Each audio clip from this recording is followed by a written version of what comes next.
Eu acabei. Tá, então vamos lá. O restante da turma terminou?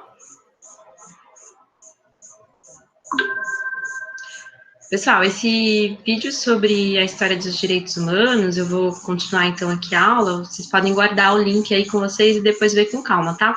Vocês percebem que no período do Napoleão, que é exatamente o período que vocês estão vendo com o Ricardinho lá em História, é quando os direitos humanos vão começar a se consolidar.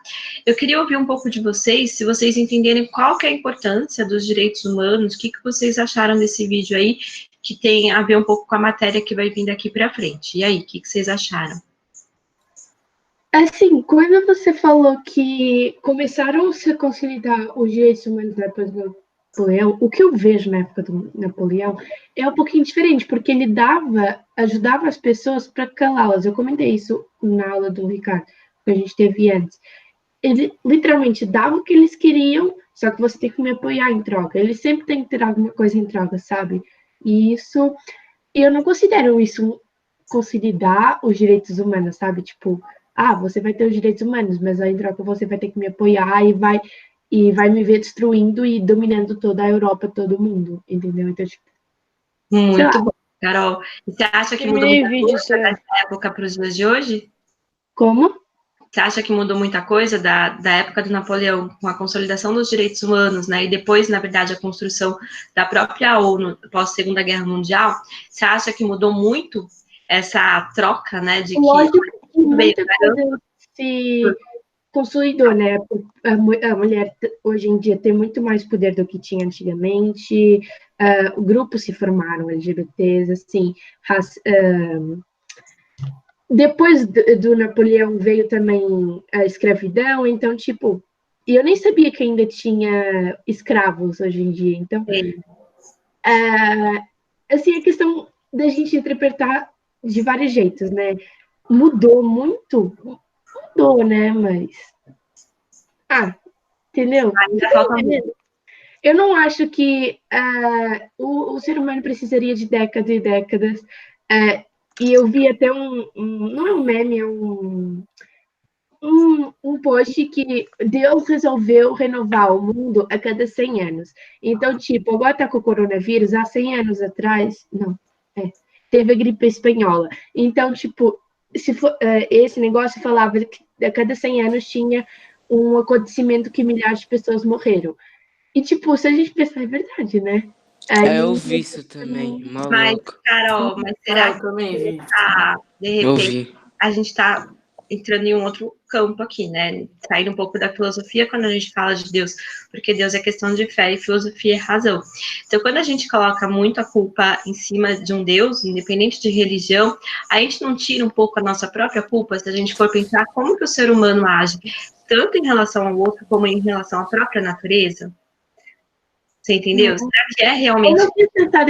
Eu não estava pensando desse jeito, verdade. Mas, assim, colocando dessa maneira, será que não é culpa do próprio homem os acontecimentos que ocorrem na nossa sociedade, pelo fato da nossa responsabilidade? Com certeza. Então, porque se a gente coloca para esse lado da fé ou da religiosidade, a gente sai do campo da filosofia, né? E vocês estão vendo o iluminismo com o Ricardo, exatamente nesse período do iluminismo que também a filosofia vai começar a delimitar o seu campo de observação e o seu campo de estudo, que é o que a gente vai ver com os filósofos que a gente vai conhecer nas próximas aulas. Então, em relação às questões humanas, quando a gente mistura com religiosidade, perde um pouco esse sentido da razão, né, da racionalidade, entendeu? E se a gente for parar para pensar também, o homem é o único animal racional que existe. E exatamente pelo fato de ser racional, a gente se torna responsável ou irresponsável por aquilo que a gente faz nas ações, né? E também por isso que entra as questões dos direitos humanos. Enquanto eu sou responsável pela minha vida, isso também é um certo egoísmo. Agora, se eu sou responsável pela vida da humanidade, pelo simples fato do outro ser um ser humano, e isso entra dentro da área dos direitos humanos. E a gente normalmente age de uma maneira um pouco mais egoísta. Não sei se eu estou viajando demais ou se deu para acompanhar aí. Eu estou entendendo. Deu para acompanhar. Deu para acompanhar? Exatamente por isso que teve essa necessidade da consolidação dos direitos humanos, né? Porque aqueles que estavam no poder sempre colocavam os outros, as outras classes, sobre as suas ordens. Só que é um direito de cada ser humano ser livre, é um direito de cada ser humano gozar da sua própria vida, da sua própria felicidade, sem atrapalhar os outros, né? Então, desde a época do Ciro, que a gente viu né, no início lá do século V, do século III a.C., até os dias de hoje, tem essa briga aí entre as questões dos direitos individuais e dos direitos coletivos, né?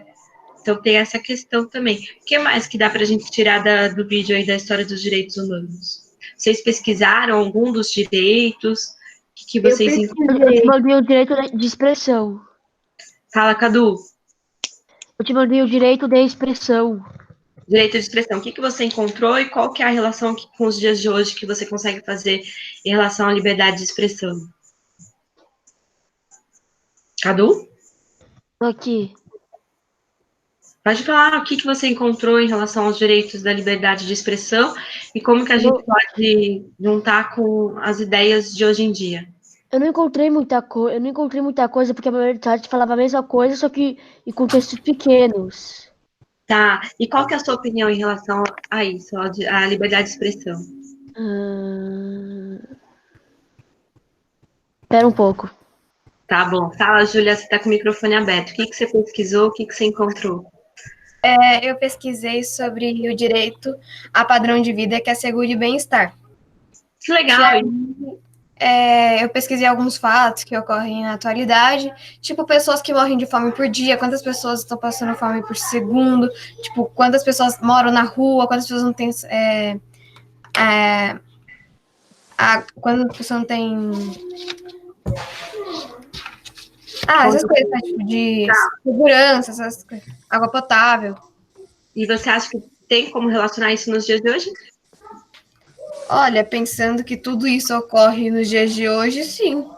Claro, né? Então, se vocês perceberem, os direitos humanos são direitos escritos numa folha de papel, mas se não for também ação humana, eles não vão entrar em prática nunca, né? O que eu ia falar, Fala o Felipe primeiro, depois a Carol. Pode ser, Carol?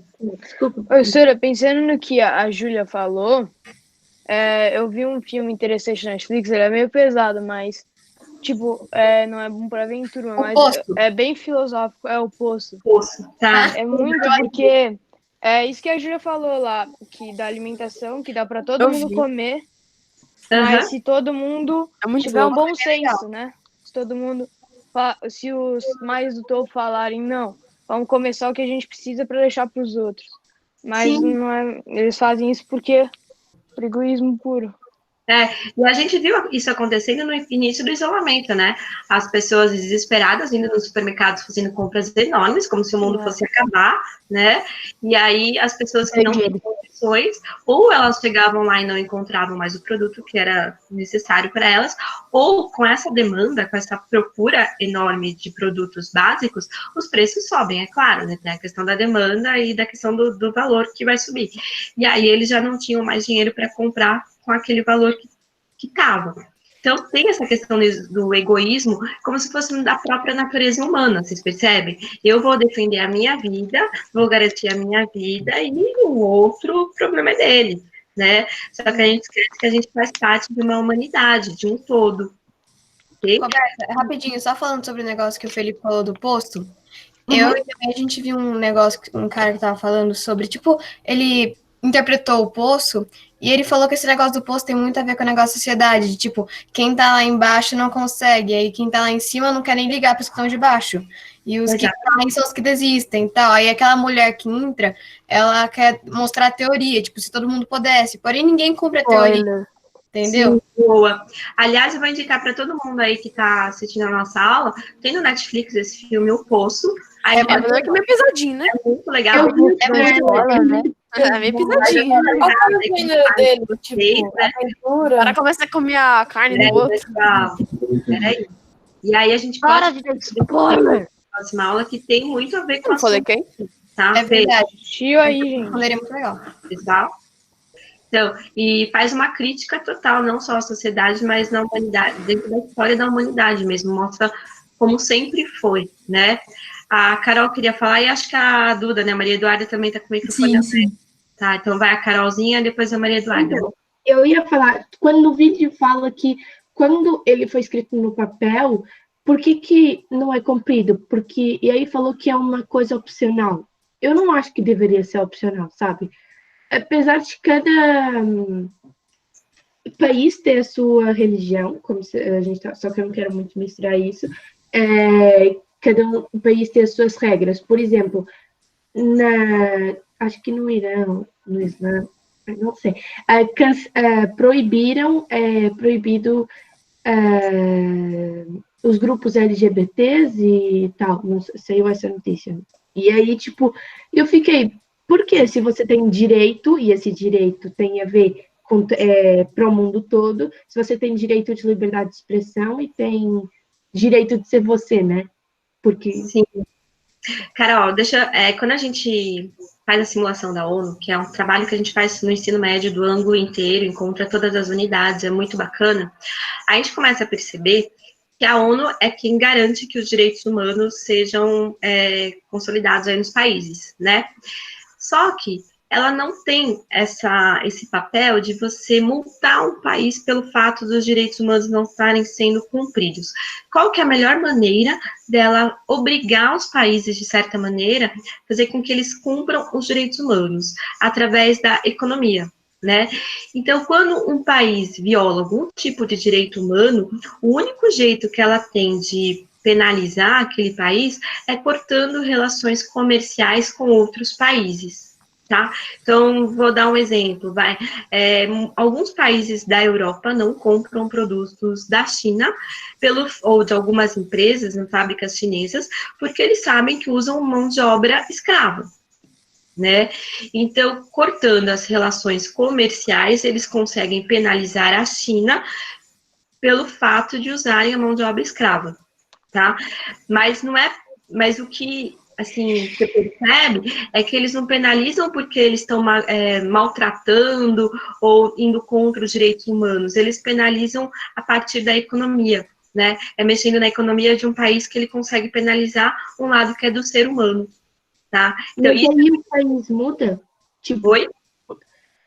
Por exemplo, foi o Irã, né, que colocou essa lei, se não me engano. Sim, tipo, sim. Então, não tem relação tipo, a gente pode dizer que ele é um pouco pobre, por um lado, e cortando mais laços econômicos que os poucos, vamos dizer, que eles têm, não vai prejudicar mais o país, então eles literalmente estão se prejudicando a si mesmos fazendo essas leis. Claro, Carol, mas o problema é que lá a religião está acima de qualquer coisa, né? A história deles é construída em cima da religião, as leis são construídas em cima da religião, e eles não levam em conta a questão econômica, entendeu? E nem a questão humana. Então, quem manda tem uma vida ótima, né? Consegue viver com as necessidades básicas e no luxo, e eles não se importam muito com a população. Então, tem essa questão também. Mas a gente só consegue fazer com que os países tenham essa questão dos direitos humanos cortando as relações comerciais, porque eles não pensam no humano e pensam, sim, na economia. Qual que é a questão do coronavírus aí que a gente está vendo em relação ao isolamento social? Qual é o maior problema? A questão da economia. O número de desemprego que vai aumentar, a renda que vai diminuir. Então, eles não estão muito preocupados se pessoas vão morrer, mas sim com a questão da economia também. Não estou falando isso só do Brasil, estou falando isso em diversos países, e é uma questão mundial aí, a relação do isolamento social e a economia. Tá? Deixa a Maria Eduarda falar também, que ela queria comentar alguma coisa. Professora, no direito, eu pesquisei o direito à educação e à escolaridade, e eu descobri que tem mais de 13 milhões de pessoas que não são capazes nem de ler e nem escrever. Exato. O negócio que eu consegui, relacionar com os dias de hoje é a desigualdade social no mundo inteiro, que tem um pouco em relação ao que a Júlia falou também. Porque hoje em dia está muito gritante, ainda mais agora nesse período de quarentena. Eu vi um post que fala assim, existem quarentenas e quarentenas, de pessoas que, não tem, tipo, muito espaço, tem às vezes 2 cômodos na casa, e de pessoas que têm a casa enorme, com mais de 1.000 metros quadrados, assim. E eu achei um negócio muito gritante, sabe? Porque todo mundo tem direito à escolaridade, à educação, e uns têm que saírem para trabalhar com, tipo, 13 anos de idade para ajudar a família, enquanto outros, tipo, nem estudam, entendeu? E aqui no Brasil mesmo, pessoal, vocês são privilegiados, né? Vocês acham que quando vocês forem prestar vestibular para boas faculdades, vocês vão concorrer com os alunos de escola pública? Não, não vão. Vocês estão muito acima deles. Por isso que vocês têm que aproveitar essa educação que vocês recebem ao máximo aí, para poder fazer o melhor possível, né? Porque eles não são concorrentes de vocês. Então, essa questão do direito à educação, se a gente vai colocar, a gente não precisa nem de pensar no Brasil, mas se a gente for pensar São Paulo, a desigualdade é gritante, é muito grande. E é um direito que está ali garantido nos direitos humanos, né? O direito de ter acesso à educação, só que a gente sabe que isso não existe na realidade. Tá? Então, quando a gente entra em contato aí com os direitos humanos e quando a gente começa a discutir sobre isso, a gente vê o choque dessa desigualdade, que vai ser o tema aí das próximas aulas, que a gente vai falar um pouquinho qual que seria a origem dessa desigualdade, né, dentro da história da humanidade. Quando que começou a ter essa desigualdade? Aí a gente vai ver um pouco o ponto de vista de um filósofo chamado Rousseau. Tá? Mas isso a gente começa a ver na próxima aula, que a nossa aula já está acabando, pessoal. Passa muito rápido a nossa aula, tanto presencial, como a aula também online, aí foi muito rápida. Alguém queria... Já. Pois é. Acabou já. Já? Então, por mim, eu fiquei mais umas 2 horas debatendo o assunto com vocês, tá muito gostoso. Eu queria saber se alguém tem alguma coisa para colocar, alguma coisa para falar. Não? Claro, o sumário da aula passada foi direitos humanos também. Nenhuma dúvida, pessoal? Então, Assistam o Poço. Assistam o post, exatamente. A gente se encontra de novo na próxima quinta-feira. Esse é o mesmo link que eu vou usar em todas as nossas aulas, tá? Não precisa postar nenhuma tarefa lá no nosso Google Classroom. Então, a tarefa era a pesquisa, a gente já discutiu sobre isso. Tentem assistir o filme O Poço, aí na próxima aula a gente começa a falar então do filósofo Rousseau, ok? Eu acho que eu vou ficar Valeu, traumatizada se eu assistir esse filme. Oi?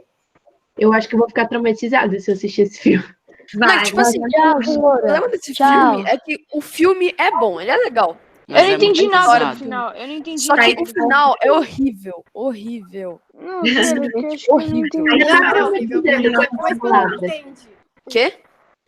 Eu também fiquei frustrada com o final. Não é horrível. Depois tem que entender. Exato, a gente fala sobre verdade. Sim, mas chega no final e fala, e aí? Chegou lá em cima, continua foda-se. Pedro, fala sem spoiler aí, por favor, né? Sem spoiler, sem Julia, me manda o spoiler. link. Kevin, sem spoiler.